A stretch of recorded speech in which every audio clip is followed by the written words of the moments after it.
Electoral bond का घेरा, उसके बाद मतलब संविधान बदल देंगे इसका भ्रम फैलाना, आरक्षण खत्म कर देंगे इसका भ्रम फैलाना, उसके बाद हिंदू राष्ट्र घोषित कर देंगे इसका भ्रम फैलाना, मुसलमानों को बरगलाना कि यहाँ हिंदू रहेंगे तुम लोगों को भगा दिया जाएगा।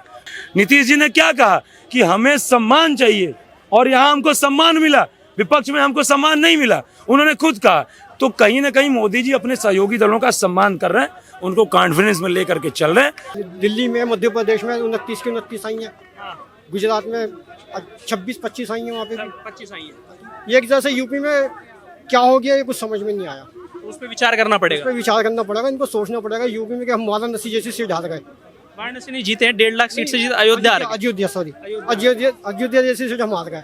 इसके बारे में इनको सोचना पड़ेगा। विकास होगा 100 दिन में। 100 दिन में होगा विकास। आतंकवाद में पहाड़ तेज होगा, भ्रष्टाचार में पहाड़ तेज होगा, विकास होगा, विकास दिखाई देगा।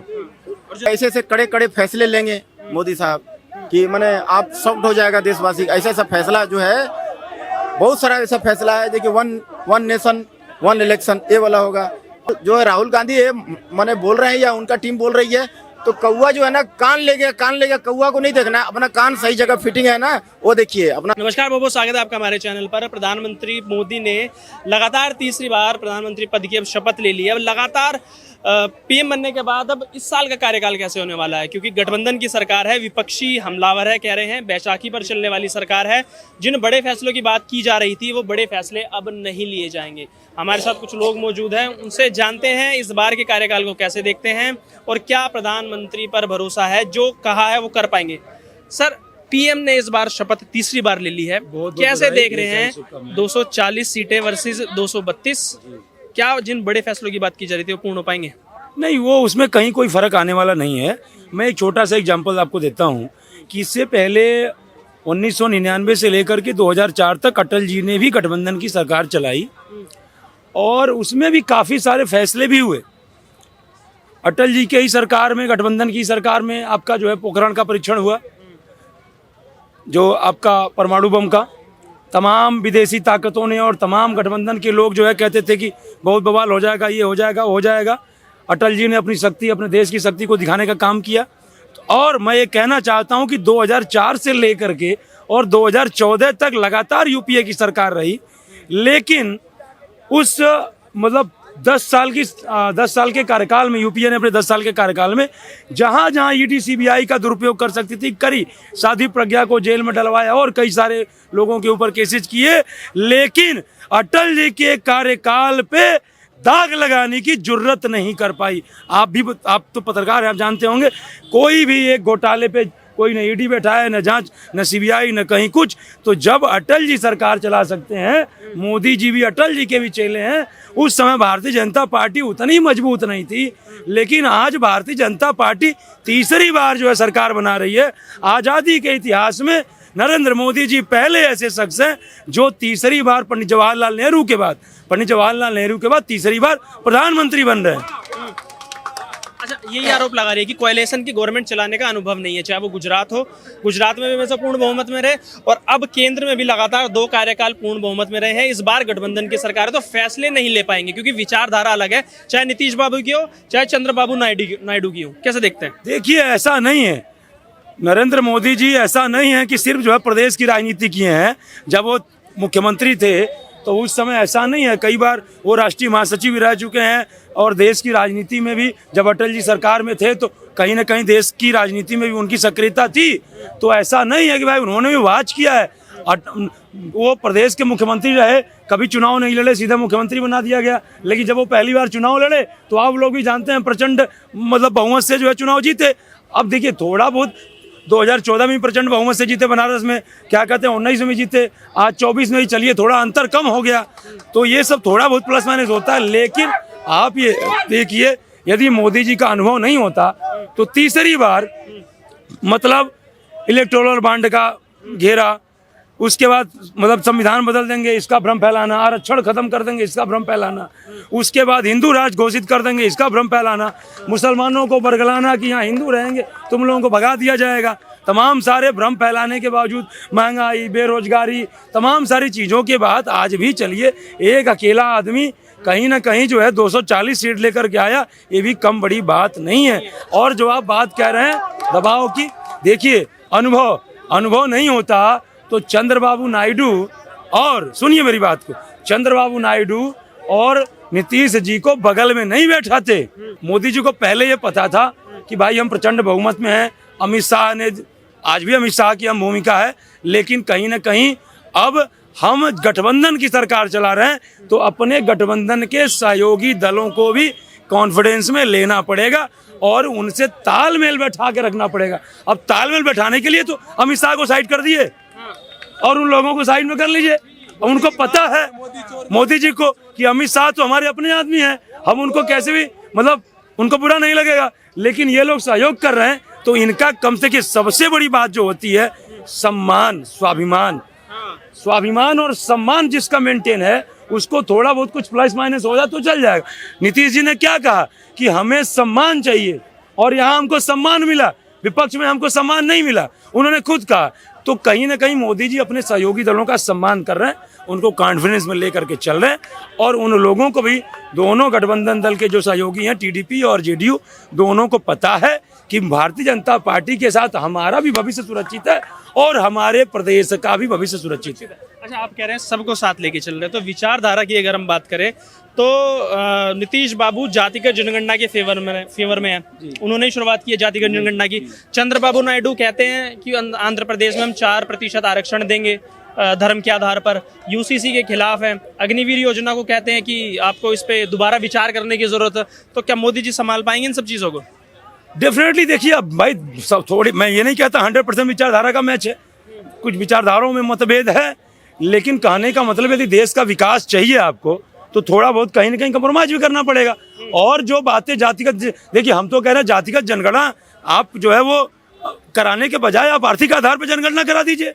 हमारी अपनी राय है कि आप ये जनगणना कराइए कि देश में कितने लोग आर्थिक स्तर पे गरीब हैं, कितने लोग किसकी आर्थिक मतलब वो जो वैल्यू है वो कितनी है, आप आर्थिक आधार पर जनगणना कराइए और उसके आधार पर आरक्षण देने का काम कीजिए। हमारा अपना ये राय है। वाले मतलब गठबंधन की सरकार चला पाएंगे, भरोसा है मोदी जी पर? नहीं, साल भर से ज्यादा नहीं।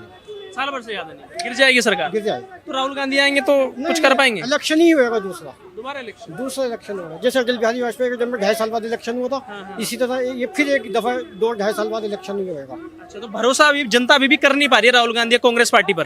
कांग्रेस पे इतना भरोसा नहीं है, लेकिन अगर मोदी जी अगर पूरी बहुमत साथ ठीक था क्योंकि मजबूत है, लेकिन गठबंधन के साथ कमजोर है। अच्छा, पूर्ण बहुमत में ना आने का कुछ कारण लगते हो कि ये मुद्दों पर बीजेपी काम नहीं कर पाई, इस वजह से गठबंधन में आई? बताया कि ये आरक्षण के ऊपर, जैसे यूपी में कह दिया कि हम मुसलमानों को आरक्षण नहीं देंगे, इनको आरक्षण नहीं देंगे, इस बिना पे ये कमजोर पड़ गया है। आरक्षण मेन मुद्दा रहा जो झूठ फैलाया गया कांग्रेस की तरफ से, जो झूठ फैलाया गया, इसी मुद्दे पे ये कमजोर पड़ गया है। और मोदी जी ने जो 19 से लेकर 24 तक काम किया, आप उससे सहमति रखते हैं कि अच्छे काम हुए देश में? हाँ, काम मोदी जी ने सही किया। अच्छा, और दिल्ली की जो 7 सीटें चलेगी तो दिल्ली की जनता ने मोदी जी को पूरे तरीके से दोबारा मौका दिया? पूरे दिल्ली में, मध्य प्रदेश में 29 की 29 आई है, गुजरात में 26-25 आई है, वहाँ पे 25 आई है। ये एक तरह से यूपी में क्या हो गया ये कुछ समझ में नहीं आया। उस पर विचार करना पड़ेगा। उस पर विचार करना पड़ेगा, इनको सोचना पड़ेगा। यूपी में कि हम वाराणसी जैसी सीट हार गए, वाराणसी नहीं जीते हैं, 1.5 लाख सीट से जीते, अयोध्या जैसी सीट हम हार गए। इसके बाद में इनको सोचना पड़ेगा। क्या नाम सर? नरेश जी, आज तीसरी बार पीएम शपथ ले ली है, कैसा देख रहे हैं 5 साल का कार्यकाल? बहुत अच्छा होगा कार्यकाल। कल से विकास का युग नया शुरू होगा, नया सुधारों का दौर शुरू होगा। भारत विकसित राष्ट्र बनने की ओर अक्सर होगा। 47 तक भारत विकसित राष्ट्र। भाजपा हमें आशा करते हैं कि भाजपा अपने मैनिफेस्टो पे अमल करेगी और पीएम ने सोच रखा है कि 100 दिन में क्या करना है। कल से मोदी जी की टीम काम करना शुरू कर देगी। लेकिन वो 303 से 240 पर आ गए, जनता ने तो नकार दिया, विपक्ष कह रहा है। भाजपा सबको साथ लेके चलेगी। पहले ही चले, अटल जी चले हैं, प्रधानमंत्री को अब 10 साल का अनुभव है और 10 साल में जितना विकास हुआ है आने वाले समय 5 साल में और ज्यादा होगा, इससे ज्यादा होगा। जो बैसाखी की सरकार कह रहे हैं कि एक तरफ चंद्रबाबू नायडू, एक तरफ नीतीश कुमार, मोदी जी संभाल लेंगे उन्हें? संभाल लेंगे, बिल्कुल संभाल लेंगे। अनुभव है उनको, अनुभव है, मोदी जी का अनुभव है, सबको संभाल लेंगे। पलटू चाचा बोलते हैं उन्हें? नहीं, अब बिहार का विकास होगा। बिहार का भी विकास होगा। विकास अब ये मौका मिला है नीतीश जी को बिहार का विकास के लिए। वो ले बड़ा पैकेज ले, क्योंकि विधानसभा चुनाव भी आ रहे हैं बिहार में। बिहार का विकास होगा। लेकिन ये 100 दिन का जो कार्यकाल है, ये एक खबर बनी हुई है, मुद्दा बना हुआ है। रहेगा, बहुत विकास होगा। गठबंधन की सरकार है ना, अगर कह रहे हैं यूसीसी हम लाएंगे, क्योंकि अगर पूर्ण बहुमत की सरकार होती तो जहां तक यही अंदाजा लगाया जा रहा था कि इन 100 दिन के अंदर ही केंद्र में यूसीसी का जो बिल है वो लेके आ जाते। अब गठबंधन में कैसे लाएंगे? नहीं, ये जुड़ी नहीं है, और भी बिलाएंगे, विकास होगा 100 दिन में। 100 दिन में होगा विकास। आतंकवाद में पहाड़ तेज होगा, भ्रष्टाचार में पहाड़ तेज होगा, विकास होगा, विकास दिखाई देगा। और जो राहुल गांधी कह रहे हैं घमंड तोड़ दिया इनका हमने, वो उनकी कुछ दिन बाद अभी मोई हुई है, अभी और मोई डंगी हो जाएगी। वो तो खुशी मना रहे हैं कि उनको पता पूर्ण बहुमत से नहीं आने दिया। उनको पता चलेगा, अभी महाराष्ट्र में चुनाव है, हरियाणा में, वहाँ पता चलेगा कितने पानी में है। महाराष्ट्र में सितंबर में चुनाव है, महाराष्ट्र जम्मू कश्मीर, पता चल जाएगा। और दिल्ली में भी डबल इंजन की सरकार आएगी, दिल्ली विधानसभा में भी डबल इंजन की सरकार की जरूरत है, वहाँ भी भाजपा जीतेगी। सरदार जी कैसे देखते हैं, इस बार तीसरी बार पीएम प्रधानमंत्री बन गए हैं, शपथ ले ली है, 5 साल का कैसा होने वाला है कार्यकाल? स्वागत है, बहुत अच्छा होगा, बहुत सुंदर होगा। सारा देश में माने वर्ल्ड वाइड अभी तो ऐसे ऐसे कड़े कड़े फैसले लेंगे मोदी साहब कि माने आप शॉक्ड हो जाएगा देशवासी। ऐसा ऐसा फैसला जो है, बहुत सारा ऐसा फैसला है देखिए, वन नेशन वन इलेक्शन ये वाला होगा, और एनआरसी और क्या क्या ऐसे बहुत कड़ा फैसला जो कि बहुत दिन से नहीं लेकर पेंडिंग करके रखे थे, उसको एकदम धड़ाधड़ फैसला लेंगे। योगी जी को भी बोल दिए, फ्री हैंड दे दिए कि आपको जो भी प्रॉब्लम हुआ है अपना फ्री हैंड से आप अपना दुरुस्त करिए, योगी जी को। जी अयोध्या। राहुल गांधी के बारे में क्या सोचते हैं, कांग्रेस पार्टी के बारे में क्या सोचते हैं? क्योंकि वो जितना खुश हो रहे हैं, कह रहे 99 सीटें उनकी आई हैं, पूर्ण बहुमत से आने से रोक दिया है, प्रधानमंत्री का घमंड तोड़ दिया है। देखिए ये तो माने जबरदस्ती का खुश हो रहे हैं। उनको कोई कह दिया कि 240 का अंक जो है ना वो छोटा है और 99 का अंक बड़ा है, वो इसलिए खुश हो रहे हैं कि भाई 99 का अंक बड़ा है। ऐसा थोड़ी है, 240 अंक बड़ा है भाई। उनको समझना चाहिए कि 240 जो है आंकड़ा जो है वो बड़ा होता है। और जो है राहुल गांधी है माने बोल रहे हैं या उनका टीम बोल रही है, तो कौवा जो है ना कान ले गया, कौवा को नहीं देखना, अपना कान सही जगह फिटिंग है ना वो देखिए, अपना सही जगह दुरुस्त है।